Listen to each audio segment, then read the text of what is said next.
إن الحمد لله نحمده ونستعينه ونؤمن به ونتوكل عليه ونعوذ بالله من شرور أنفسنا وسيئات أعمالنا من يهده الله فلا مضل له ومن يضلل فلا هادي له وأشهد أن لا إله إلا الله وحده لا شريك له وأشهد أن محمدا عبده ورسوله اللهم صل على محمد وعلى آل محمد كما صليت على إبراهيم وعلى آل إبراهيم إنك حميد مجيد وبارك على محمد وعلى آل محمد كما باركت على إبراهيم وعلى آل إبراهيم إنك حميد مجيد قال الله عز وجل يا أيها الذين آمنوا اتقوا الله حق تقاته ولا تموتن إلا وأنتم مسلمون وقال الله تعالى يا أيها الناس اتقوا ربكم الذي خلقكم من نفس واحدة وخلق منها زوجها وبث منهما رجالا كثيرا ونساء واتقوا الله الذي تساءلون به والأرحام إن الله كان عليكم رقيبا وقال الله تعالى يا أيها الذين آمنوا اتقوا الله وقولوا قولا سديدا يصلح لكم أعمالكم ويغفر لكم ذنوبكم ومن يطع الله ورسوله فقد فاز فوزا عظيما وبعد أعوذ بالله من الشيطان الرجيم كنتم خير أمة أخرجت للناس تأمرون بالمعروف وتنهون عن المنكر وتؤمنون بالله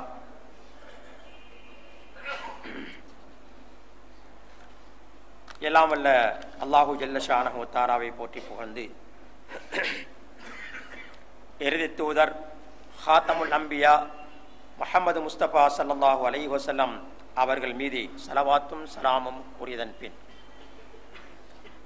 கண்ணியத்துக்குரிய பெரியார்களே, சகோதரர்களே, இளைஞர்களே, உங்கள் அனைவர் மீதும் சாந்தியும் சமாதானமும் உண்டாவதாக. அஸ்ஸலாமு அலைக்கும் வரஹ்மத்துல்லாஹி வபரகாத்து.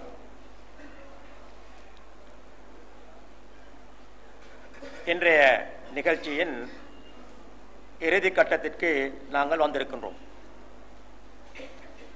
இந்த சந்தர்ப்பத்திலே எனக்கு தரப்பட்டிருக்கும் தலைப்பு நபித்தோழர்களது சிறப்புகளும் தியாகங்களும். இந்த தலைப்பின் இரண்டாவது பகுதியிலே சஹாபாக்களின் தியாகங்களில் அதிகமானவைகளை எங்களுடைய சகோதரர், எனக்கு முன்னால் பேசிய இஸ்மாயில் சகோதரர்கள் உங்களுக்கு குறிப்பிட்டார்கள்.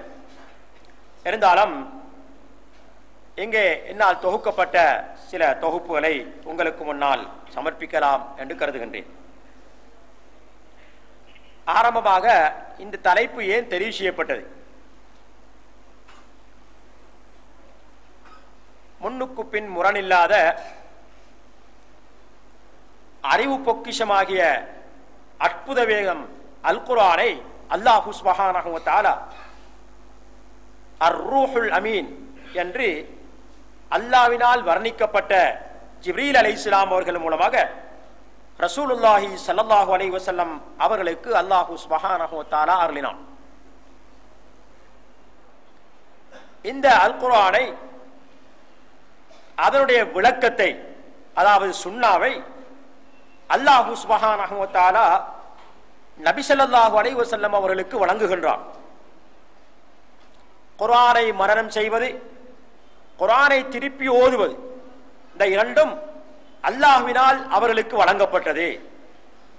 இந்த அல் குர்ஆனுடைய விளக்கங்கள் கூட அல்லாஹ்வினால் வழங்கப்பட்டவை என்பதை அல்லாஹ் சுப்ஹானஹு வ தஆலா அல் குர்ஆனிலே கூறும் போது இன்ன அலைனா ஜம்அஹு வ குர்ஆனா ثم இன்ன அலைனா பயானா, இந்த குர்ஆனை நபியே உமது உள்ளத்தில் ஒன்று சேர்ப்பதும் எமது கடமை, அதை பின்னர் உமது வாயால் ஓத வைப்பதும் அது பொறுப்பு, பின்னர் அதற்கான விளக்கத்தை வழங்குவதும் எமது பொறுப்பு என்று அல்லாஹ் சுப்ஹானஹு வ தஆலா இந்த அல் குர்ஆனுடைய தூய்மையை, இந்த அல் குர்ஆன் அல்லாஹ்வினால் அருளப்பட்ட வேதம், இந்த அல் குர்ஆனுடைய விளக்கம் நபி ஸல்லல்லாஹு அலைஹி வஸல்லம் அவர்களுக்கு அல்லாஹ்வினால் கொடுக்கப்பட்டவை என்பதை அல் குர்ஆனிலே அல்லாஹ் சுப்ஹானஹு வ தஆலா பறைசாட்டி கொண்டிருக்கின்றான். பின்னர் நபி ஸல்லல்லாஹு அலைஹி வஸல்லம் அவர்களிடத்திலிருந்து இந்த அல் குர்ஆனை சஹாபாக்கள் செயல்படுகின்றார்கள், அதை மனனம் செய்கின்றார்கள். அதனுடைய விளக்கத்தை ரசூல் ஸல்லல்லாஹு அலைஹி வஸல்லம் அவர்களிடத்திலிருந்து சந்தர்ப்பங்களுக்கு ஏற்றவாறு, தேவைகளுக்கு ஏற்றவாறு அவர்கள் பெற்றுக்கொள்கின்றார்கள். காலப்போக்கிலே ரசூல் ஸல்லல்லாஹு அலைஹி வஸல்லம் அவர்கள் வஃபாத்தான பிறகு அந்த அல் குர்ஆனை பின்னால் வரக்கூடிய சமுதாயத்தினருக்கு எத்தி வைக்கக்கூடியவர்களாக, அந்த அல் குர்ஆனுடைய விளக்கங்களை மக்களுக்கு சொல்லக்கூடியவர்களாக இந்த சஹாபாக்கள் இருக்கின்றார்கள். இதனால் இந்த சஹாபாக்களை பொறுத்தவரையில் அல்லாஹ்வுடைய இடத்திலே மிகவும் அந்தஸ்துக்குரியவர்கள், சிறப்புக்குரியவர்கள். இவர்களை நாம் சிறப்பிப்பது, அவருடைய சிறப்பை நாம் ஏற்றுக்கொள்வது எங்களுடைய கடமையாக இருந்து கொண்டிருக்கின்றது. இதைத்தான் அவர்களுக்கு பின்னால் வந்த தாபியங்களாக இருக்கலாம், அல்லது தபவு தாபியங்களாக இருக்கலாம், அல்லது அவர்களுக்கு பின்னால் வந்த ஐமாக்களாக, அறிஞர்களாக, அல்லது விசுவாசம் கொண்ட எந்த ஒரு விசுவாசியாக இருந்தாலும் கூட இந்த சஹாபாக்களுடைய சிறப்புகளை ஏற்றே இருக்கின்றார்கள். அதற்கு அவர்கள் எந்த ஒரு குறையும் வைக்கவில்லை. மாறாக காலப்போக்கிலே தோன்றிய சில வழி தவறிய குழுக்கள், வழி தவறிவிட்ட குழுக்கள் சஹாபாக்களை குறை காணவும், சஹாபாக்களை திட்டவும், சஹாபாக்களை சபிக்கவும் முற்பட்டார்கள். இது ஒரு ஆபத்தான ஒரு நிலை. சஹாபாக்களை குறை காணுவதாக இருந்தால், சஹாபாக்களை திட்டுவதாக இருந்தால், சஹாபாக்களுடைய நேர்மையில் நாம் குறை காண்பதாக இருந்தால், அல்லாஹ்வினால் அருளப்பட்ட இந்த தீனில் இஸ்லாத்திலேயே அதனுடைய அடிப்படையாகிய அல் குர்ஆனிலே, அதனுடைய இரண்டாவது அடிப்படையாகிய சுன்னாவிலே குறை காண்பதாக அமைகின்றது. சுருக்கமாக சொல்வதாக இருந்தால், சஹாபாக்களில் குறை காண்பது, சஹாபாக்களை நாம் பிழை என்று சொல்வது, அல்லது சஹாபாக்களுடைய சிறப்புகளை மறுப்பது, அல்லது அவர்களுடைய அல்லாஹ்வினால் அவர்களுக்கு வழங்கப்பட்ட அந்த நல்ல சாட்சிகளை நாம் ஏற்றுக்கொள்ள மறுப்பது தீனிலே காணக்கூடிய ஒரு குறையாக இருந்து கொண்டிருக்கின்றது.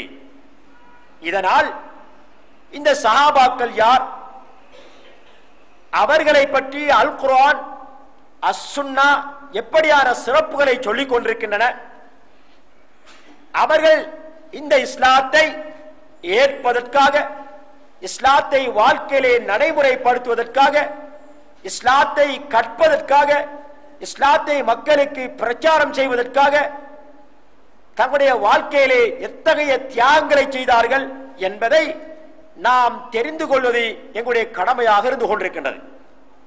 ஏனென்றால் காலம் செல்ல செல்ல இன்று பாத்திலுடைய, அதாவது வடிகேட்டினுடைய விஸ்வரூபம் அதிகரித்துக் கொண்டு செல்லக்கூடிய காட்சியை நாங்கள் பார்க்கின்றோம். ஆட்சி அதிகாரங்களோடு, அரசியல் அதிகாரங்களோடு இன்று இஸ்லாத்துக்கு முரணான செயல்கள் முஸ்லிம்கள் மத்தியிலே பரப்பப்பட்டுக் கொண்டிருக்கக்கூடிய ஒரு நிலையை, ஒரு காட்சியை நாங்கள் பார்க்கின்றோம். இந்த நிலை நீடிக்குமேயானால் எதிர்காலத்திலே வரக்கூடிய எமது முஸ்லிம் சமுதாயம் சஹாபாக்களுடைய சிறப்பை மறந்து விடுவார்கள். அதன் மூலமாக அவர்களால் எங்களுக்கு எத்தி வைக்கப்பட்ட அந்த எத்தி வைக்கும் விடயத்திலே அவர்கள் மேற்கொண்ட அந்த அமானிதம், அதிலே அவர்கள் கடைபிடித்த ஒழுங்குகள், அதிலே எந்த அளவு நம்பிக்கையோர்கள் நடந்து கொண்டார்கள் என்பதையெல்லாம் எமது சமுதாயம் மறந்துவிடும். இதன் மூலமாக இஸ்லாத்திலேயே குறை காணக்கூடிய ஒரு நிலை, இஸ்லாத்தையே பிழை காணக்கூடிய ஒரு நிலை ஏற்பட்டு விட்டாலும் கூட அது மிகைக்கத்தக்க ஒன்று அல்ல என்பதை நாம் தெரிந்திருப்பதனால் எதிர்கால சந்ததியினருக்கும், எங்களில் இருக்கக்கூடிய கொள்கை சகோதரர்களுக்கும் சஹாபாக்களுடைய சிறப்புகளையும் அவருடைய தியாகங்களையும் கண்டிப்பாக சொல்லி வைக்க வேண்டிய ஒரு நிர்பந்தம் ஏற்பட்டிருக்கின்றது. இதனால் தான் இந்த தலைப்பு இங்கே தெரிவிக்கப்பட்டிருக்கின்றது. கண்ணியத்துக்குரிய அல்லாஹ்வின் நல்லடியார்களே, இந்த தலைப்பிலே நான் 3 அம்சங்களை உங்களுக்கு முன்னால் பேசலாம் நினைக்கின்றேன். அதிலே ஒன்று, சஹாபி என்பவர் யார். இரண்டாவதாக அல் குர்ஆனிலும் அஸ்-சுன்னாவிலும் அந்த சஹாபாக்களுடைய சிறப்புகளை பற்றி அல் குர்ஆன் என்ன சொல்லுகின்றது, ரசூல் ஸல்லல்லாஹு அலைஹி வஸல்லம் அவர்கள் சுன்னாவிலே என்ன சொல்லியிருக்கிறார்கள், வரலாற்றிலே அவருடைய சிறப்புகள் எத்தகைய சிறப்புகள் பதியப்பட்டிருக்கின்றன என்பதையும், மூன்றாவதாக அவருடைய தியாகங்கள் என்ன என்பதையும் இந்த 3 தலைப்புகளிலே உங்களுக்கு முன்னால் நான் பேசலாம் என்று கருதுகின்றேன். சஹாபி என்பவர் யார் என்ற தலைப்பு எடுத்துக்கொண்டால், உலமாக்களிலே அறிஞர்களிலே பலரும் பல விளக்கங்களை சொல்லுகின்றார்கள், தாரீஃப்களை வரைவிலக்கணங்களை சொல்லுகின்றார்கள். இந்த வரைவிலக்கணங்களை எல்லாம் ஒன்று சேர்த்து பார்க்கும் போது இமாம் ஹாஃபிஸ் பின் ஹஜர் ரஹிமஹுல்லாஹ் அவர்கள் குறிப்பிடக்கூடிய வரைவிலக்கணம் தான் மிகவும் சிறந்த ஒரு வரைவிலக்கணமாக, அறிஞர்கள் சொல்லக்கூடிய அனைத்து வரைவிலக்கணங்களையும் உள்ளடக்கக்கூடிய ஒரு வரைவிலக்கணமாக இருந்து கொண்டிருப்பதை நாங்கள் பார்க்க முடிகின்றது. அவர்கள் சொல்லுகின்றார்கள், அஸ்ஸஹாபி மன் லக்கியன் நபிய ஸல்லல்லாஹு அலைஹி வஸல்லம் முஃமினன் பிஹி வ மாத அலல் இஸ்லாம். சஹாபி என்பவர் யார் என்றால், நபி ஸல்லல்லாஹு அலைஹி வஸல்லம் அவர்களை ஈமான் கொள்ளக்கூடிய நிலையில், விசுவாசம் கொள்ளக்கூடிய நிலையிலே சந்தித்து அதே நிலையில் இஸ்லாத்திலேயே மரணிக்கின்றாரே அவர்தான் சஹாபி என்று கருதப்படுவார். இந்த வரைவிலக்கணத்திலே 3 நிபந்தனைகள் சொல்லப்பட்டிருப்பதை நாங்கள் பார்க்க முடிகின்றது. ஒன்று, சஹாபி என்பவர் ரசூலுல்லாஹி ஸல்லல்லாஹு அலைஹி வஸல்லம் அவர்களை சந்தித்தவராக இருக்க வேண்டும். ரசூல் ஸல்லல்லாஹு அலைஹி வஸல்லம் அவர்களை சந்திக்காதவர்கள் சஹாபி என்று கருதப்பட மாட்டார்கள். இது முதலாவது நிபந்தனை. இரண்டாவதாக, சந்தித்தவர் நபி ஸல்லல்லாஹு அலைஹி வஸல்லம் அவர்களை நபியாக ஏற்றுக்கொள்ள வேண்டும், தன்னுடைய மார்க்கமாக இஸ்லாத்தை ஏற்றுக்கொள்ள வேண்டும். அப்போதுதான் அவர் ஒரு விசுவாசியாக இருந்து ரசூல் ஸல்லல்லாஹு அலைஹி வஸல்லம் அவர்களை சந்தித்ததனால் சஹாபியாக கருதப்படுவார். மூன்றாவதாக, சில வேளை ரசூல் ஸல்லல்லாஹு அலைஹி வஸல்லம் அவர்களை சந்தித்திருப்பார், அவர்களை கொண்டு விசுவாசித்திருப்பார், ரசூல் ஸல்லல்லாஹு அலைஹி வஸல்லம் உடைய வஃபாத்துக்கு பின்னால் முர்த்ததாக போயிருப்பார். அப்படி சிலர் முர்த்ததாக போனார்கள். குறிப்பாக ஹுரூபுர் ரித்தா என்று படித்திருப்பீர்கள் நீங்கள். அதாவது வரலாற்றிலே ஹுரூபுர் ரித்தா என்று ஒரு வரலாறு இருக்கின்றது. நபி ஸல்லல்லாஹு அலைஹி வஸல்லம் அவர்கள் வஃபாத்தான பிறகு ஜகாத் கொடுப்பது அவர் இருக்கும்போது மாத்திரம் நிறைவேற்றப்பட வேண்டிய ஒரு கடமை, அவர்கள் வஃபாத்தான பிறகு நிறைவேற்ற வேண்டிய அவசியம் இல்லை என்று பல குழுக்கள் அதிலே சேர்ந்து கொண்டு இஸ்லாத்தை விட்டு வெளியே போன குழுக்கள் இருக்கின்றன. மக்கா, மதீனா, தாயிப் தவிர்ந்த மற்ற எல்லா இடங்களில் இருக்கக்கூடிய மக்கள் எல்லாம் இப்படி மதம் மாறினார்கள். அவர்களோடு அபூபக்கர் சித்தீக் ரலியல்லாஹு அன்ஹு அவர்கள் போராடி அவர்கள் அதிகமானவர்கள் திரும்பி இஸ்லாத்திலே நுழைந்து விட்டார்கள். வேறு சிலர் அந்த இடத்திலே கொல்லப்பட்டார்கள், வேறு சிலர் அதிலேயே நிலைத்திருந்ததை நாங்கள் பார்க்கின்றோம். எனவே ரசூல் ஸல்லல்லாஹு அலைஹி வஸல்லம் அவர்களை சந்தித்தவர் அவர்களை கொண்டு ஈமான் கொண்ட நிலையில் அவர் இறக்கின்ற வரையிலும் ஒரு முஸ்லிமாக, ஒரு விசுவாசியாக இருக்க வேண்டும். இந்த 3 நிபந்தனைகளுக்கு உட்பட எவர்கள் இருக்கின்றார்களோ அவர்கள் தான் சஹாபி என்று கருதப்படுவார்கள். இந்த வரைவிலக்கணத்தை பார்க்கும் போது இங்கே சிலர் ரசூல் ஸல்லல்லாஹு அலைஹி வஸல்லம் அவர்களிடத்திலிருந்து சில ஹதீஸ்களை அறிவித்திருப்பார்கள், சிலர் அறிவிக்காமல் இருப்பார்கள். ஹதீஸ் அறிவித்தாலும் அறிவிக்காவிட்டாலும் கூட இந்த 3 நிபந்தனைகளுக்கு உட்பட ஒருவர் இருப்பாரேயானால் அவர் சஹாபியாகவே கருதப்படுவார். சில பேரை நபி ஸல்லல்லாஹு அலைஹி வஸல்லம் அவர்களோடு யுத்தம் செய்திருப்பார்கள், சில பேரை யுத்தம் செய்யாமல் இருக்கலாம். இருந்தாலும் அந்த 3 நிபந்தனைகளுக்கு அவர் உட்படுவாரேயானால் அவரும் சஹாபி என்று கருதப்படுவார். சில பேரை நபி ஸல்லல்லாஹு அலைஹி வஸல்லம் அவர்களை சந்திக்கும் போது 2 கண்களும் தெரியாத குருடராக இருப்பார். இருந்தாலும் நபி ஸல்லல்லாஹு அலைஹி வஸல்லம் அவர்களை சந்தித்து அவருடைய ஓசையை காதால் கேட்கும் அளவுக்கு அவருடைய சந்திப்பு நிகழுமையானால் அவரும் சஹாபியாக கருதப்படுவார். இதே போன்று இந்த 3 நிபந்தனைகளுக்கு உட்பட்டவர்கள் ரசூல் ஸல்லல்லாஹு அலைஹி வஸல்லம் அவர்களை சந்திக்கும் போது சிறுவர்களாக இருந்திருப்பார்கள். ஹசன், ஹுசைன், அப்துல்லாஹ் இப்னு உமர் போன்ற சஹாபாக்கள் எல்லாம் ரசூல் ஸல்லல்லாஹு அலைஹி வஸல்லம் அவர்களை சந்திக்கும் போது சிறுவர்களாக இருந்திருக்கின்றார்கள். அப்படி சிறுவர்களாக இருந்தாலும் கூட இந்த 3 நிபந்தனைகளுக்கு அவர்கள் உட்படுவார்களே ஆனால் அவர்களும் சஹாபி என்று கருதப்படுவார்கள். இந்த வரைவிலக்கணம் இது அனைத்தையும் உள்ளடக்கக்கூடியதாக இருந்து கொண்டிருக்கின்றதை நாம் ஆரம்பமாக புரிந்து கொள்ள வேண்டும். எனவே ரசூல் ஸல்லல்லாஹு அலைஹி வஸல்லம் அவர்களை சந்திக்காதவர் சஹாபியாக கருதப்பட மாட்டார். சந்தித்தாலும் அவர்களை ஈமான் கொள்ளாதவர் சஹாபியாக கருதப்பட மாட்டார். சந்தித்து ஈமான் கொண்டார், பின்னால் இஸ்லாத்தில் இல்லாமல் பிரிந்து சென்று இறந்தார், அவரும் சஹாபியாக கருதப்பட மாட்டார். மாறாக இஸ்லாத்திலேயே மரணித்திருக்க வேண்டும். அப்போதுதான் அவர் சஹாபியாக கருதப்படுவார். இந்த வரைவிலக்கணத்தை ஏன் உங்களுக்கு முன்னால் சொல்லுகின்றேன் என்றால், இன்று சிலர் ரசூல் ஸல்லல்லாஹு அலைஹி வஸல்லம் அவர்கள் மூலமாக சொல்லப்பட்ட சில ஹதீசுகளை வைத்துக் கொண்டு சஹாபாக்களை மிக தரக்குறைவாக விமர்சிக்கக்கூடிய நிலைக்கு வந்திருக்கிறார்கள். தங்களை அறிஞர்கள் என்று சொல்லிக் கூடக்கூடிய கூட இப்படியான நிலைக்கு தள்ளப்பட்டிருப்பது வேதனைக்குரிய விடயமாகும். அதாவது நாளை மறுமையிலே ரசூல் ஸல்லல்லாஹு அலைஹி வஸல்லம் அவர்கள் தங்களுடைய ஹவுதுக்கு அண்மையிலே இருந்து கொண்டு வரக்கூடியவர்களுக்கு தண்ணீர் புகட்டிக் கொண்டிருப்பார்கள். அந்த வேளையிலே சிலர் தண்ணீர் குடிக்க விடாமல் தடுக்கப்படுவார்கள், மலக்குகளினால் தடுக்கப்படுவார்கள். அப்போது ரசூல் ஸல்லல்லாஹு அலைஹி வஸல்லம் அவர்கள் சொல்வார்கள், அஸ்ஹாபி அஸ்ஹாபி, எனது தோழர்கள் தோழர்கள், அவளை விடுங்கள் சொல்வார்கள். அப்போது தடுத்துக் கொண்டிருந்த மலக்குகள் சொல்வார்கள், நபியே, உங்களுக்கு பிறகு இவர்கள் என்ன செய்தார்கள் என்பது உங்களுக்கு தெரியாது, இவர்களுடைய தோழர்கள் அல்ல என்ற இந்த ஹதீஸை வைத்துக் கொண்டு சஹாபாக்களை தரக்குறைவாக விமர்சிக்கக்கூடிய அறிஞர்களும் இன்று இருக்கின்றார்கள் என்று சொன்னால் இது வேதனைக்குரிய விடயம். உண்மையிலேயே அங்கே ரசூல் ஸல்லல்லாஹு அலைஹி வஸல்லம் அவர்களுக்கு அங்கே சஹாபாக்கள் அல்ல என்று சொல்லப்படுபவர்கள் யார் என்றால், ரசூல் ஸல்லல்லாஹு அலைஹி வஸல்லம் காலத்திலும் அவர்களுக்கு பின்னாலும். ரசூல் ஸல்லல்லாஹு அலைஹி வஸல்லம் காலத்தில் சில முனாபிக்கீன்கள், நயவஞ்சகர்கள் இஸ்லாத்தை வெளிப்படுத்தினார்கள், உள்ரங்கத்திலே இஸ்லாத்துக்கு விரோதமாக செயல்பட்டுக் கொண்டிருந்தார்கள்.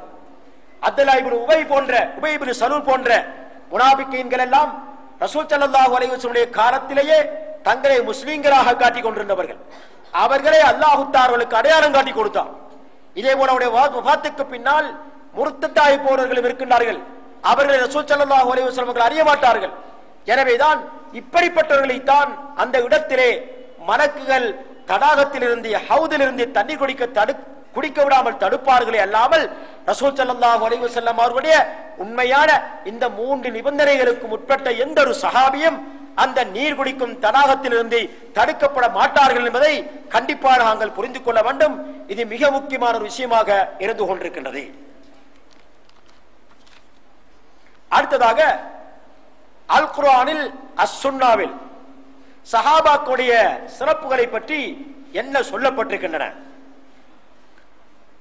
ஆரம்பமாக பார்க்கும் போது இந்த சமுதாயத்திலே, அதாவது ரசூல் ஸல்லல்லாஹு அலைஹி வஸல்லம் அவருடைய சமுதாயத்திலே யார் இருந்தாலும் சரி, அல்லது இந்த உலகத்திலே தோற்றுவிக்கப்பட்ட எந்த ஒரு சமுதாயமாக இருந்தாலும் சரி, இந்த சஹாபாக்களை போன்ற ஒரு சிறந்த ஒரு சமுதாயம் இந்த உலகத்திலே தோற்றுவிக்கப்பட மாட்டாது.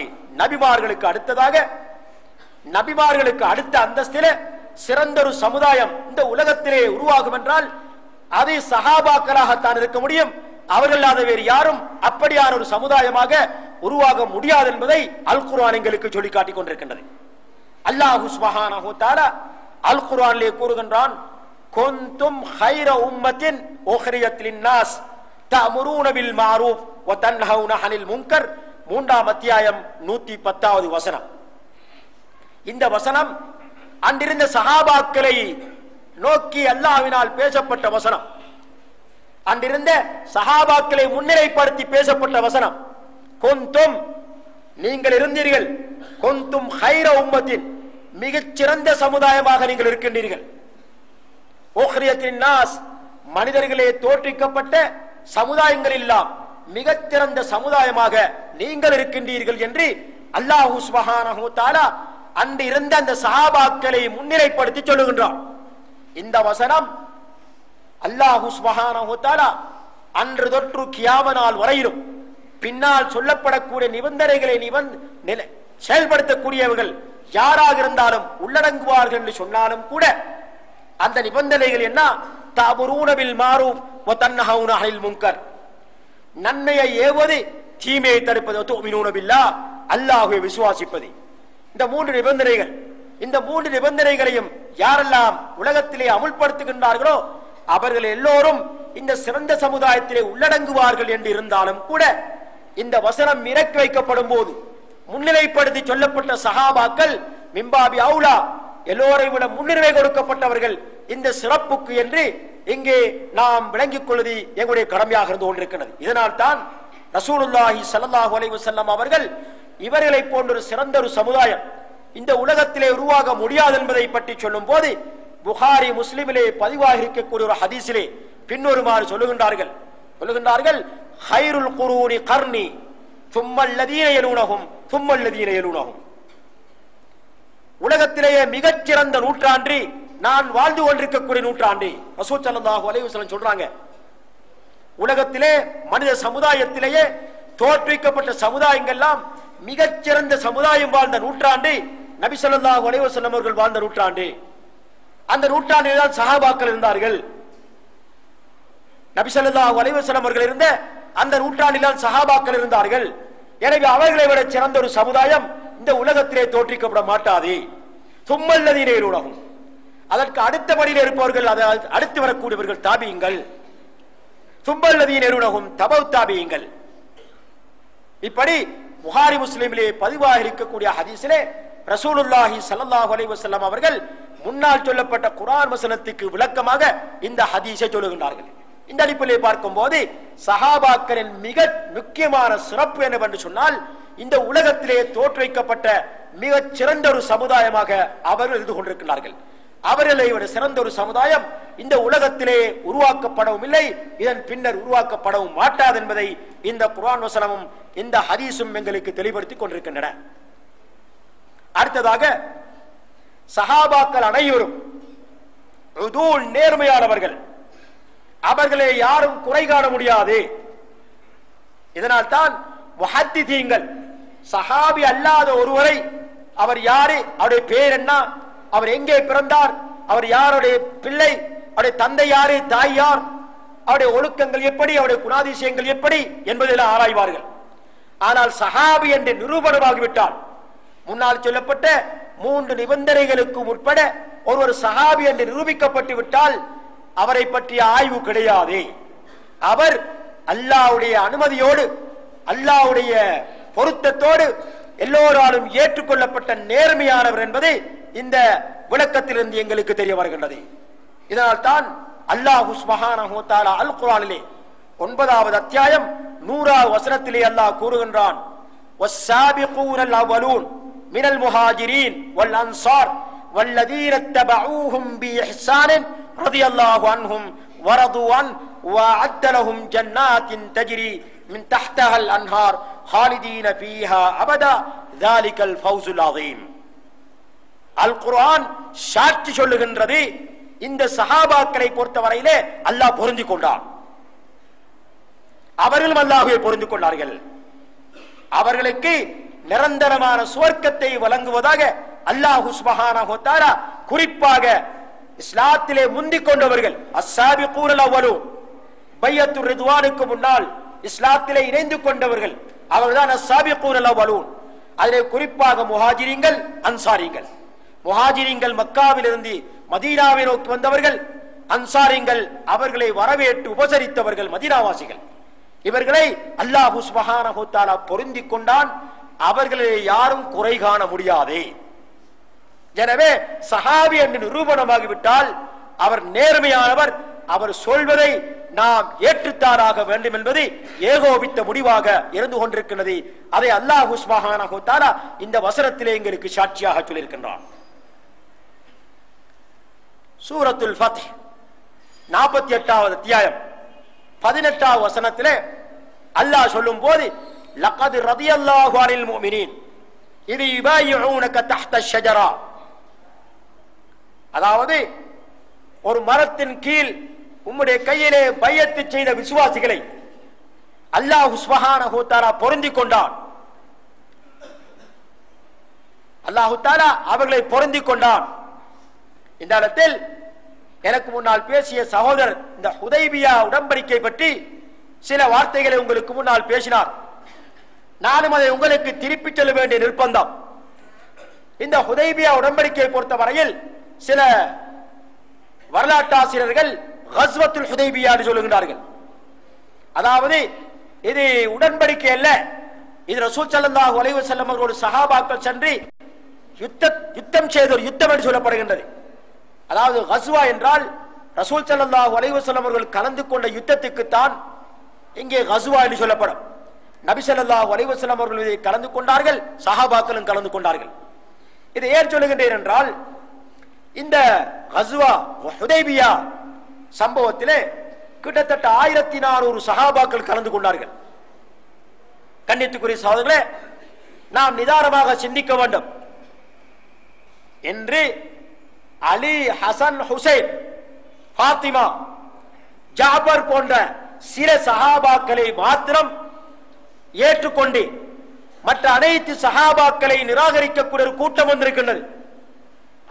அபூபக்கரை திட்டக்கூடிய, உமரை சபிக்கக்கூடிய, உஸ்மானை திட்டக்கூடிய என்று ஒரு கூட்டம் இந்த உலகத்திலே தோன்றியிருக்கின்றது. அது மறைவாக இருந்தது. அந்த கூட்டத்துக்கு இந்த ஒரு ஆட்சியே பக்கபலமாக இருப்பதனால் உலகளாவிய ரீதியில் இந்த கருத்து முன்னெடுக்கப்பட்டுக் கொண்டிருக்கக்கூடிய காட்சியை நாங்கள் பார்க்கின்றோம். சுப்ஹானல்லாஹ். இந்த பைஅத்துர் ரிதுவான் என்று சொல்லப்படக்கூடிய இந்த கஸ்வத்துல் ஹுதைபியாவிலே 1400 சஹாபாக்கள் கலந்து கொண்டார்கள். இன்னொரு ரிவாயத்திலே 1500 என்று வருகின்றது, இன்னொரு ரிவாயத்திலே 1300 என்று வருகின்றது. இந்த இரண்டுக்கும் இடைப்பட்ட நிலையில் 1400 தான் சரியானது என்பதை நாம் இங்கே ஏற்றுத்தானாக வேண்டும்.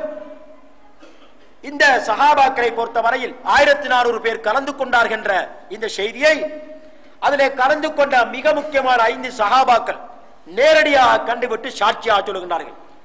அதிலே ஒருவர்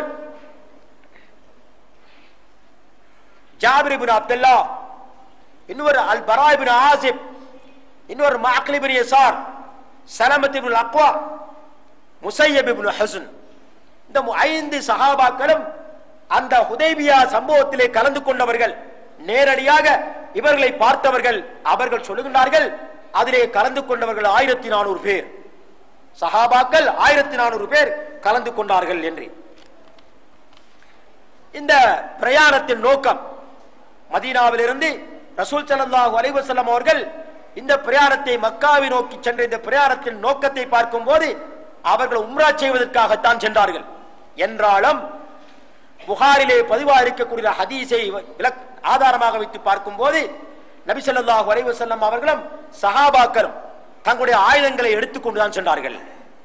ஏனென்றால் அவர்களுக்கு தெரியும், உம்ராவுக்கு செல்லக்கூடிய எங்களை சமாதானமாக குறைஷிகள் வரவேற்கப் போவதில்லை.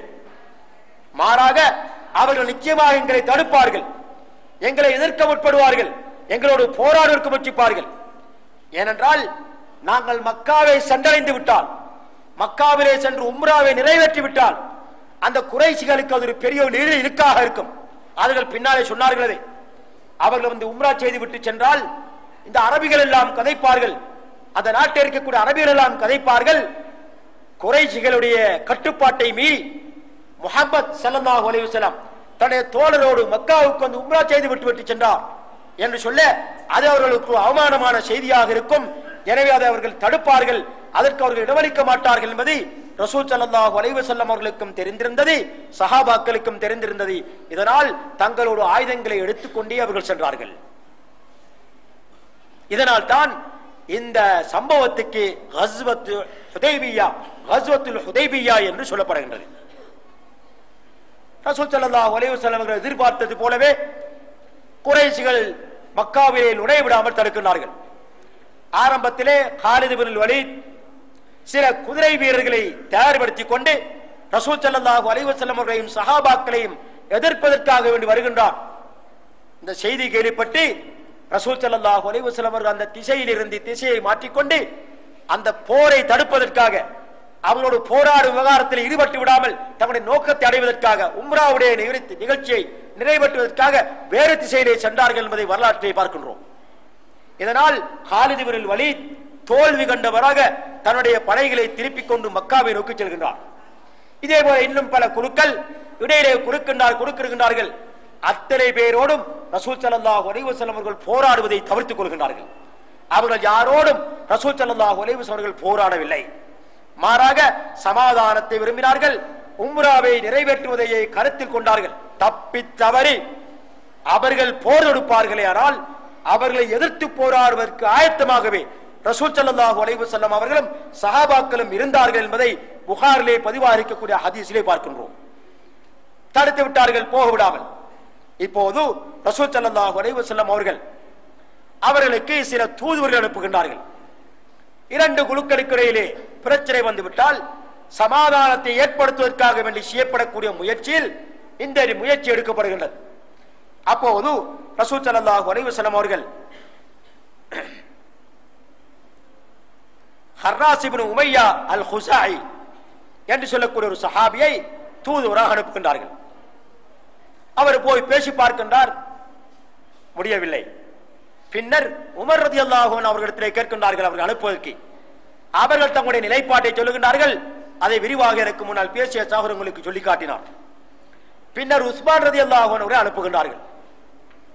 என்னால் உமர் ரலியல்லாஹு அவர்களை பொறுத்த வரையில் இஸ்லாத்துக்கு முன்னாலும் கடுமையாக இருந்தவர்கள், இஸ்லாத்துக்கு பின்னாலும் கடுமையானவர்கள், இஸ்லாத்தை ஏற்பதற்கு மிகவும் வெறுப்பு தெரிவித்தவர்கள், இஸ்லாத்தை ஏற்ற பிறகு முஸ்லிம்கள் அல்லாதவர்களுக்கு, காவிர்களுக்கு, இஸ்லாத்தை ஏற்காதவர்களுக்கு மிகவும் கடுமையாக எதிர்ப்பு தெரிவித்தவர்கள், அவர்களோடு எல்லாம் மிக கடுமையாக நடந்து கொண்டவர்கள். இதனால் அவர்கள் சென்றால் அவர்களுடைய கடுமையான தனம், அவருடைய கடுமையான போக்கு, அந்த குணம் அவர்களிடத்திலே கோபத்தை ஏற்படுத்தலாம், விபரீதங்களை ஏற்படுத்தலாம் என்ற காரணத்தினால் உமர் ரலியல்லாஹு அவர்கள் அதை தவிர்த்துக் கொள்கின்றார்கள். உஸ்மான் ரலியல்லாஹு அவர்கள் அனுப்ப வருகின்றார்கள். அவர்கள் போக அவரை வரவேற்கின்றார்கள். அவர் ஒரு சமாதான விரும்பி அவரை வரவேற்கின்றார்கள்.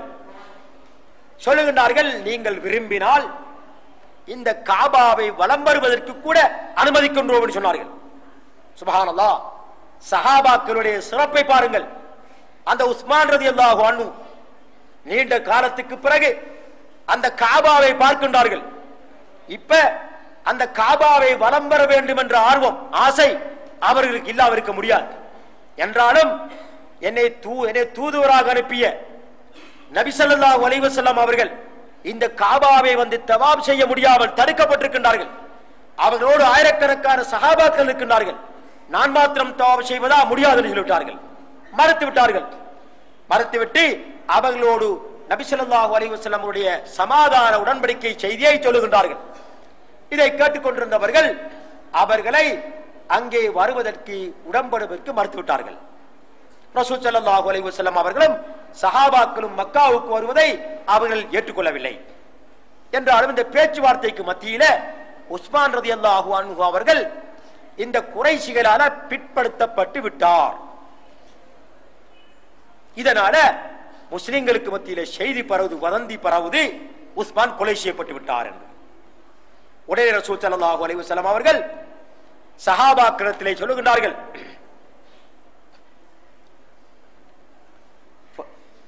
ஃபதஹா ரசூலுல்லாஹி ஸல்லல்லாஹு அலைஹி வஸல்லம் அஸ்ஹாபஹு லில்பைஅ தஹ்த ஷஜரத்தின் ஸமுரா ஃபபாயஅ அல்-ஜமீஅ இல்லல் ஜத் இப்னு கைஸ் வகான முனாஃபிகன். இந்த ஹதீஸ் முஸ்லிமிலே பதிவாக இருக்கின்றது. நபி ஸல்லல்லாஹு அலைஹி வஸல்லம் அவர்கள் சஹாபாக்கள் மத்தியிலே அறைகோல் விடுக்கின்றார்கள். உஸ்மானுக்கு பழி வாங்குவதற்காக நீங்கள் எல்லோரும் என்னுடைய கையிலே பையத்தி செய்யுங்கள், அதாவது எங்களுடைய உடம்பிலே உயிர் இருக்கின்ற வரையிலும் போராடுவோம், பின்வாங்கி செல்ல மாட்டோம், பயந்து ஓட மாட்டோம் என்று என்னுடைய கையிலே பையத்தி செய்யுங்கள் என்று ரசூல் ஸல்லல்லாஹு அலைஹி வஸல்லம் அவர்கள் சஹாபாக்களுக்கு அழைப்பு விடுக்கின்றார்கள். அத்தனை சஹாபாக்களும் பையத்தி செய்கின்றார்கள். ஒரே ஒருவரை தவிர, அவர் முனாஃபிக்காக இருந்தவர் ஜத் இப்னு கைஸ் என்று சொல்லக்கூடியவர். அவரை தவிர மற்றொரு பையத் செய்கின்றார்கள். இப்ப இந்த பையத் செய்கிற விஷயத்துல முந்திக் கொள்கின்றார் சினான் இப்னு அப்துல்லா இப்னு வஹப் அல் அஸ்தி என்று சொல்லக்கூடிய சஹாபி. அவர்தான் முதலாவதாக ரசூல் ஸல்லல்லாஹு அலைஹி வஸல்லம் கையிலே பையத்தி செய்கின்றார். இதைத் தொடர்ந்து எல்லா சஹாபாக்களும் பையத் செய்கின்றார்கள். நான் சொல்ல வரும் விடயம், இப்படி அவசரமாக மௌத்தை துச்சமாக மதித்து உயிருள்ளவரை போராடுவோம்,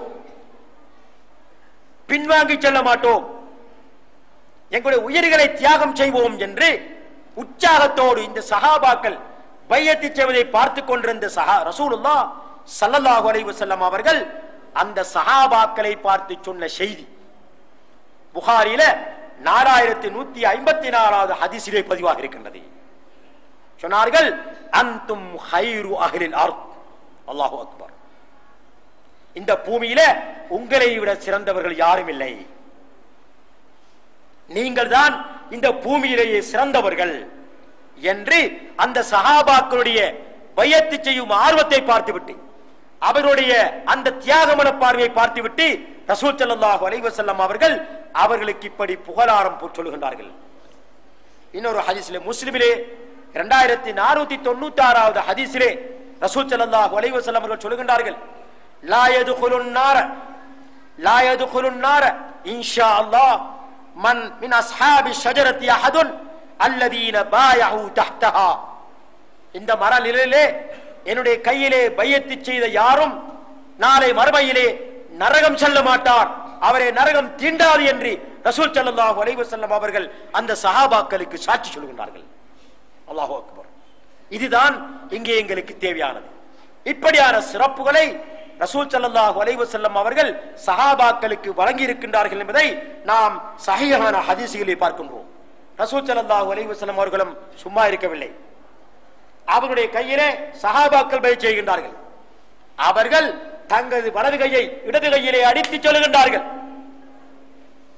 தங்களுடைய வலது கையை இடது கையிலே அடித்து சொல்லுகின்றார்கள், ஹாதிஹி யது உஸ்மான் ஃபதரப பிஹா யதஹ் ஃபகால ஹாதிஹி லி உஸ்மான். இந்த ஹதீஸ் புகாரிலே பதிவாக இருக்கின்றது. 3698வது நம்பர் கொண்ட ஹதீஸிலே. அதாவது இது உஸ்மானுக்காக இந்த பைஅத் நடக்கின்றது என்று ரசூல் ஸல்லல்லாஹு அலைஹி வஸல்லம் அவர்களும் கூட இந்த இடத்திலே பைஅத் செய்தார்கள். இந்த பைஅத்துக்கு பைஅத்துர் ரிதுவான் என்று பேர் வந்த காரணம் என்னவென்று சொன்னால், இந்த பைஅத் முடிந்த பிறகு, இந்த சஹாபாக்களுடைய நிலைப்பாட்டை தெரிந்து கொண்ட பிறகு அல்லாஹ் சுப்ஹானஹு வ தஆலா இந்த வசனத்தை இறக்குகின்றான். லகத் ரதியல்லாஹு அனில் முஃமினீன இத் யுபாயிஊன தஹ்த ஷஜரதி.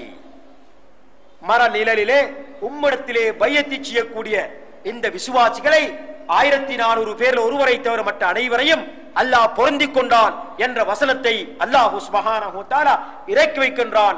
அதனுடைய சம்பவமாகத்தான், அதனுடைய சபபுன் நுசூலாகத்தான் இந்த சொல்லப்பட்ட சம்பவம் இருந்து கொண்டிருக்கின்றது. இது சஹாபாக்களுடைய சிறப்பை எடுத்துக்காட்டக்கூடிய வசனமாக, சம்பவமாக இருந்து கொண்டிருக்கின்ற என்பதை நாம் கண்டிப்பாக புரிந்து கொள்ள வேண்டும். இந்த இடத்துல இன்னொரு முக்கியமான விஷயத்தை ஞாபகம் போட்டு விரும்புகின்றேன். புகாரியில 2731 2732 போன்ற ஹதீசுகளை பதிவாக இருக்கக்கூடிய ஒரு வரலாறு சம்பவம். அதாவது நபி ஸல்லல்லாஹு அலைஹி வஸல்லம் அவர்கள் இப்படி பைஅத் வாங்கிவிட்டார்கள். இந்த செய்தி கேள்விப்பட்டு குறைஷிகள் இப்போது சமாதானத்துக்காக ஆட்கள் அனுப்புகின்றார்கள். அந்த சமாதானத்துக்காக வந்தவர்கள் ஒருவர் தான் உர்வத் இப்னு மஸ்ஊத் என்று சொல்லக்கூடியவர், அத்தகபி. இவர் ஆரம்பத்திலே இஸ்லாத்தை ஏற்றிருக்கவில்லை, பின்னாலே ஒரு சஹாபியாக, சிறந்த ஒரு சஹாபியாக இஸ்லாத்தை ஏற்ற பிறகு மாறுகின்றார். இவர் நபி ஸல்லல்லாஹு அலைஹி வஸல்லம் அவரிடத்திலே குறைஷிகளின் தூதுவராக வருகின்றார். வந்தவர் நபி ஸல்லல்லாஹு அலைஹி வஸல்லம் அவர்களுடையவும் அவருடைய சஹாபாக்களுடையவும் நடவடிக்கைகளை பார்க்கின்றார். சுப்ஹானல்லாஹ். சஹாபாக்களுடைய சிறப்பு நாம் கண்டிப்பாக தெரிந்து கொள்ள வேண்டும். அந்த சிறப்புகள் கூட சில காபிர்களுடைய உள்ளத்திலே பதிந்து அவர்களை இஸ்லாத்தை ஏற்பதற்கு காரணமாக அமைந்திருப்பதை பார்க்கின்றோம். சுப்ஹானல்லாஹ். உங்களுக்கு தெரியும், சுமாமா என்று சொல்லக்கூடிய ஒரு பகுதியின் அரசனாக இருந்தவர் அவர் கைதியாக பிடிக்கப்பட்டு வந்து ரசூல் ஸல்லல்லாஹு அலைஹி வஸல்லம் அவருடைய மஸ்ஜித் நபவியிலே ஒரு தூணிலே கட்டப்பட்டிருக்கின்றார். அவர் 3 நாட்களாக அந்த ரசூல் ஸல்லல்லாஹு அலைஹி வஸல்லம் அவருடைய சஹாபாக்களுடைய நடவடிக்கைகளை பார்க்கின்றார். இதனால் கவரப்பட்டு இது உண்மையான மார்க்கம் தான் என்பதை திருப்தியோடு ஏற்றுக்கொண்டு இஸ்லாத்தை தழுவிய வரலாறு உங்களுக்கு ஞாபகம் இருக்கலாம். இதே போல இந்த உர்வத் இப்னு மஸ்ஊத் தூதுவராக வந்தவர் நபி ஸல்லல்லாஹு அலைஹி வஸல்லம் அவர்களோடு சஹாபாக்கள் நடந்து கொள்ளக்கூடிய காட்சியை பார்க்கின்றார். பார்த்துவிட்டு மனதிலே ஆழ பதிய வைத்துக் கொண்டு திரும்பி செல்கின்றார் குறைஷிகளிடத்திலே போய் சொல்லுகின்றார், ஐ கௌம், என்னுடைய சமூகமே, வல்லாஹி லகத் வஃபத்து அலல் முலூக் வஃபத்து அலா கிஸ்ரா வ கைஸர் வன் நஜாஷி வல்லாஹி இன் ராய்து மலிகன் யுஅத்திமுஹு அஸ்ஹாபு மா யுஅத்திமு அஸ்ஹாபு முஹம்மதின் முஹம்மதா. அல்லாஹு அக்பர். சொல்லுகின்றார், என்னுடைய சமூகமே, குறைஷிகளை பார்த்து சொல்லுகின்றார், எனது சமூகமே, நான் எத்தனையோ சக்கரவர்த்திகளை பார்ப்பதற்காக சந்திக்க சென்றிருக்கின்றேன். அவரை சந்திக்க சென்ற குழுக்களிலே நான் போயிருக்கின்றேன். ஆட்சியாளர்களை, அரசர்களை சந்திப்பதற்காக சென்றிருக்கின்றேன். கிஸ்ரா, கைசர், நஜாசி போன்ற மன்னர்களை சந்திப்பதற்காக சென்றிருக்கின்றேன். ஆனால் அந்த ஆட்சியிலே அந்த அரசருடைய சக்கரவர்த்திகளுக்கு கீழே இருக்கக்கூடிய மக்கள் அந்த ஆட்சியாளர்களை, அரசர்களை, மன்னர்களை மதிப்பதை விட, கண்ணியப்படுத்துவதை விட இந்த முஹம்மதுடைய ஸல்லல்லாஹு அலைஹி வஸல்லம் அவருடைய தோழர்கள் மதிப்பது மிகவும் உயர்ந்ததாக இருக்கின்றது, அதற்கு ஈடாக முடியாது என்று அந்த சென்றவர் இந்த சஹாபாக்களுடைய நடவடிக்கைகளை பார்த்துவிட்டு அங்கே போய் சொல்கின்றார். அவருடைய மனதிலே மாற்றத்தை ஏற்படுத்துகின்றது. அடுத்ததாக அல்லாஹ் சுப்ஹானஹு வ தஆலா அல் குர்ஆனிலே சஹாபாக்களை அவர்கள் தான் உண்மையான விசுவாசிகள் என்று சாட்சி சொல்லுகின்றார். சஹாபாக்களை பொறுத்தவரையில் அவர்கள் உண்மையான விசுவாசிகள் என்று அல்லாஹ் தஆலா சாட்சி சொல்லுகின்றார். 8வது அத்தியாயம் 74வது வசனத்திலே அல்லாஹ் கூறும் போது, வல்லதீன ஆமனு வஹாஜரு வஜாஹது ஃபீ ஸபீலில்லாஹ் வல்லதீன ஆவௌ வனஸரு உலாயிக ஹுமுல் முஃமினூன ஹக்கா லஹும் மக்ஃபிரத்துன் வரிஸ்குன் கரீம். எவர்கள் ஈமான் கொண்ட பின் மக்காவிலிருந்து மதீனாவை நோக்கி ஹிஜ்ரத் வந்தார்களோ, அல்லாஹ்வுடைய பாதையிலே ஜிஹாது செய்தார்களோ, அவர்களும் அப்படி ஹிஜ்ரத் செய்து வந்தவர்களுக்கு உதவியாளர்களாக இருந்து உதவி விருந்தார்களே அந்த அன்சாரிங்களும் அவர்கள் தான் உலாயிக, அவர்கள் தான் ஹுமுல் முஃமினூன ஹக்கா, உண்மையான விசுவாசிகள் என்று அல்லாஹ் சுப்ஹானஹு வ தஆலா இந்த வசனத்திலே சொல்லி காட்டுகின்றான்.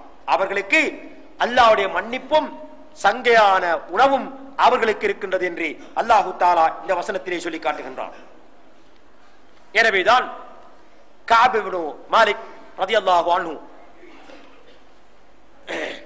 அதேபோல மராரத் இப்னு ரபியா, அதேபோல ஹிலால் இப்னு உமையா என்று சொல்லக்கூடிய 3 சஹாபிகள் அன்சாரிகள் தபூக் யுத்தத்திலே கலந்து கொள்ளாமல் பின்தங்கி விட்ட போது அவர்களை தண்டிப்பதற்காக ரசூல் ஸல்லல்லாஹு அலைஹி வஸல்லம் அவர்கள் 50 நாட்கள் அவர்களை சமூகத்தை விட்டும் பிரித்து விட்டார்கள், துண்டித்து விட்டார்கள். ஆனால் அவர்கள் சொன்னது உண்மை. ஏன் யுத்தத்தில் கலந்து கொள்ளவில்லை? உண்மையான காரணத்தை சொன்னார்கள். என்று வருவோம், நாளை வருவோம் என்றிருந்தோம், ஆயத்தங்கள் செய்திருந்தோம், ஒட்டகங்கள் வாகனங்களை ஆயத்தப்படுத்தி இருந்தோம். என்றாலும் இன்று வருவோம் நாளை வருவோம் என்றிருந்து கடைசியிலே வர முடியாமல் போய்விட்டது என்று உண்மையை சொல்லுகின்றார்கள். முனாபிக்கீங்கள் எல்லாம் வந்து பொய்யை சொல்லி ரசூலுல்லாஹ்விடத்தில் தப்பிச் செல்கின்றார்கள், ரசூலுல்லாஹ்வுடைய மன்னிப்பை பெற்றுக் கொள்கின்றார்கள். ஆனால் இந்த 3 பேரும் உண்மை சொன்னதனால் அவர்களுக்கு மன்னிப்பு கிடைக்கவும் இல்லை. அவர்களை ரசூல் ஸல்லல்லாஹு அலைஹி வஸல்லம் அவர்கள் சமூகத்தை விட்டு துண்டித்து விட்டார்கள் 50 நாட்கள். அதற்கு பிறகுதான் அல்லாஹ் சுப்ஹானஹு வ தஆலா அவர்களை மன்னித்து விட்டதாக குர்ஆன் வசனங்களை இறக்குகின்றான். அதற்கு பிறகுதான் அவர்களை சமூகத்தோடு இணைத்துக் கொண்டார்கள் என்று குர்ஆன் எங்களுக்கு சொல்லிக் கொண்டிருக்கின்றது. அப்போது அல்லாஹ் தஆலா ஒரு வசனத்தை இறக்குகின்றான். முனாபிக்கீங்களுக்கு ஒரு படிப்பினையாக உண்மை சொல்லி அல்லாஹ்வுடைய உண்மையான மன்னிப்பை பெற்றுக் கொண்ட, ரசூல் ஸல்லல்லாஹு அலைஹி வஸல்லம் உண்மையான மன்னிப்பை பெற்றுக் கொண்ட அந்த 3 சஹாபிகளான உண்மையாளர்களோடு நீங்கள் இருங்கள். யா அய்யுஹல்லதீன ஆமனு இத்தகுல்லாஹ வ கூனு மஅஸ்ஸாதிகீன், விசுவாசிகளே நீங்கள் இந்த உண்மையாளர்களோடு இருங்கள் என்ற வசனத்தை அல்லாஹ் சுப்ஹானஹு வ தஆலா இறக்கி வைத்தார் என்பதை இந்த சம்பவத்திலிருந்து நாங்கள் பார்க்கக்கூடியதாக இருந்து கொண்டிருக்கின்றது. இந்த வசனத்திலும் சஹாபாக்கள் உண்மையாளர்கள் என்பதை அல்லாஹ் சுப்ஹானஹு வ தஆலா நிரூபி இருக்கின்றார்.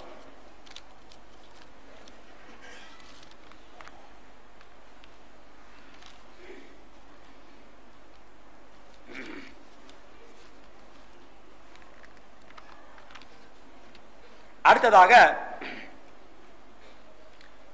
முஹாஜிரின்களையும் அன்சாரிங்களையும் அல்லாஹ் சுப்ஹானஹு வ தஆலா புகழ்ந்துரைக்கும் போது அல் குர்ஆனிலே சொல்லுகின்றார். அதாவது பனி நதீர் என்ற யஹூதி கோத்திரத்தை ரசூல் ஸல்லல்லாஹு அலைஹி வஸல்லம் அவர்கள் போராடிய போது அங்க போராட்டம் நடக்காமலேயே அல்லாஹ் சுப்ஹானஹு வ தஆலா அவர்களுக்கு சில கனிமத்து பொருளை கொடுக்கின்றார். அந்த கனிமத்து பொருள்களை ரசூல் ஸல்லல்லாஹு அலைஹி வஸல்லம் அவர்கள் அன்சாரிகளிடத்திலே மஷூரா செய்கின்றார்கள், முஹாஜிரிங்களுக்கு பங்கு வைக்க வேண்டும் என்று. ஏனென்றால் அந்த யுத்தம் நடக்கின்ற காலம் வரையிலும் முஹாஜிரிங்களை பொறுத்தவரையிலே மக்காவில் இருந்து மதீனாவை நோக்கி ஹிஜ்ரத் வந்தார்கள். உடைமைகளை, தங்களுடைய சொத்துக்களை, தங்களுடைய அனைத்தையும் இழந்து அல்லாஹ்வுக்காக தியாகம் செய்துவிட்டு வெறுங்கையோடு வந்திருக்கிறார்கள். அவர்களை மதீனாவில் இருக்கக்கூடிய அன்சாரி தோழர்கள் தங்களுடைய பொறுப்பில் வைத்துக் கொண்டிருக்கிறார்கள். எனவே இவர்களுக்கு இந்த பனி நதீரிடத்திலிருந்து கிடைத்த கனிமத்து பொருட்களை பங்கு வைத்து விட்டால் அவருடைய பொறுப்பில் இருந்தவர்களை நீக்கி விடுவதாக ரசூல் ஸல்லல்லாஹு அலைஹி வஸல்லம் அவர்கள் சொல்லுகிறார்கள். அப்போது அன்சாரி தோழர்கள் எந்த மனதோடு, எவ்வளவு திருப்தியோடு அதை ஏற்றுக்கொண்டார்கள் என்பதை அல்லாஹு தஆலா புகழ்ந்துரைக்கும் போது பின்வருமாறு சொல்லுகின்றான். லில் ஃபுகராஇல் முஹாஜிரீன் அல்லதீன உக்ரிஜூ மின் தியாரிஹிம் வ அம்வாலிஹிம் யப்தகூன ஃபضலன் மினல்லாஹ் வ ரிضவானா வ யன்ஸூருனல்லாஹ வ ரசூலஹு உலாயிக ஹுமுஸ் ஸாதிகூன். வறுமையான முஹாஜிர் தோழர்கள் மக்காவிலிருந்து தங்களுடைய வீடு வாசல்களை இழந்து, தங்களுடைய செல்வங்களை இழந்து, அல்லாஹ்வுடைய திருப்தியை நாடி, அல்லாஹ்வுடைய பொருத்தத்தை நாடி, அல்லாஹ்வுடைய அருளை எதிர்பார்த்து வந்தார்களே, அவர்கள் ரசூல் ஸல்லல்லாஹு அலைஹி வஸல்லம் அவர்களுக்கு எந்த சந்தர்ப்பத்திலும் உதவி செய்யக்குள்ளாக இருந்து கொண்டிருக்கின்றார்கள். எனவே அவர்கள் உண்மையாளர்கள் என்று அல்லாஹு தஆலா பறைசாட்டுகின்றான். இதே வேளையில் அவர்களை வரவேற்று உதவி செய்து அவர்களுக்கு முன்னாலேயே மதீனாவை தங்களுடைய இருப்பிடமாக கொண்ட அன்சாரி தோழர்களை பொறுத்தவரையிலே அவரிடத்திலே முஹாஜிர்களாக வந்த அந்த முஹாஜிரிங்களை மனமாற அன்போடு வரவேற்றது மாத்திரமல்லாமல் இவர்களுக்கு ரசூல் ஸல்லல்லாஹு அலைஹி வஸல்லம் அவர்கள் அந்த கனிமத்து பொருள்களை அவர்களுக்கு விசேஷமாக கொடுத்ததனால் அவருடைய உள்ளங்களிலே எந்த ஒரு காழ்ப்புணர்ச்சியும் இல்லாமல் அதை அவர்கள் ஏற்றுக்கொண்டார்கள். அவர்களுக்கு தேவைகள் இருந்தும் கூட அன்சாரி தோழர்களிலும் பலர் தேவையுள்ளவராக இருந்தார்கள், பலர் வறுமை கோட்டின் கீழ் இருந்தார்கள். அப்படி இருந்தும் கூட அவர்கள் இந்த பங்கீட்டை மனப்பூர்வமாக சந்தோஷமாக ஏற்றுக்கொண்டார்கள் என்று அல்லாஹ் சுப்ஹானஹு வ தஆலா இந்த வசனத்திலே முஹாஜிரின்களையும் அன்சாரிங்களையும் புகழ்ந்துரைக்கக்கூடியதை நாம் காணக்கூடியதாக இருந்து கொண்டிருக்கின்றது. 59வது அத்தியாயம் 8வது 9வது வசனங்கள். இதே போல இது அதாவது முஹாஜிரின்கள் அன்சாரிங்கள் பைஅத்து ரிதுவானோடு சம்பந்தப்பட்டவர்களுடைய சிறப்புகள். பின்னர் அனைத்து சஹாபாக்களுடைய சிறப்புகளையும் நபி ஸல்லல்லாஹு அலைஹி வஸல்லம் அவர்களுக்கு எவர்களெல்லாம் தோழர்களாக இருந்தார்களோ அவர் அத்தனை பேருடைய சிறப்புகளை பற்றியும் அல்லாஹு தஆலா சொல்லும் போது 48வது அத்தியாயம் 29வது வசனத்திலே பின்வருமாறு சொல்லுகின்றான். முஹம்மதுர் ரசூலுல்லாஹ், முஹம்மத் அல்லாஹ்வுடைய தூதர் ஸல்லல்லாஹு அலைஹி வஸல்லம், வல்லதீன மஅஹு அவரோடு இருக்கக்கூடிய தோழர்கள், ஒட்டுமொத்த தோழர்கள், வல்லதீன மஅஹு அது அன்சாரியாக இருக்கலாம், முஹாஜிராக இருக்கலாம், ஆரம்பத்திலே இஸ்லாத்தை ஏற்றவராக இருக்கலாம், அல்லது பின்னால் இஸ்லாத்தை ஏற்றவராக இருக்கலாம்.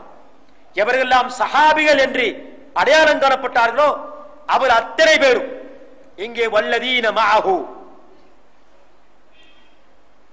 அந்த நபியோடு அந்த ரசூலோடு இருக்கக்கூடிய சஹாபாக்களை பொறுத்தவரையிலே அஷித்தஉ அலல் குஃபார் நிராகரிக்கக்கூடிய மக்களோடு மிகவும் கடுமையாக இருப்பார்கள்.